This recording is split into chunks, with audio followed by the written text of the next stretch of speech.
حضرت ابو ہریرہ رضی اللہ تعالیٰ عنہ سے روایت ہے کہ رسول اللہ صلی اللہ علیہ وسلم نے فرمایا، عورت سے نکاح 4 چیزوں کی بنیاد پر کیا جاتا ہے۔ نمبر 1، اس کے مال کی وجہ سے۔ نمبر 2، اس کے خاندانی شرافت کی وجہ سے۔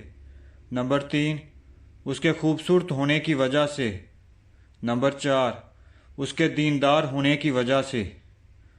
تو دیندار عورت سے نکاح کر کے کامیابی حاصل کر، اور ایسا نہ کرے گا تو تیرے ہاتھوں پر مٹی لگے گی۔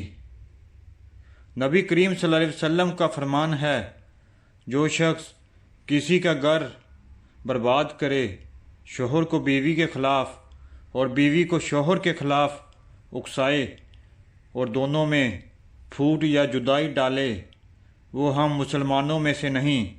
اور جو عورت شرعی عذر کے بغیر شوہر سے طلاق کا مطالبہ کرے، جہنمی اور منافقہ ہے، جس پر جنت کی خوشبو حرام کر دی گئی ہے۔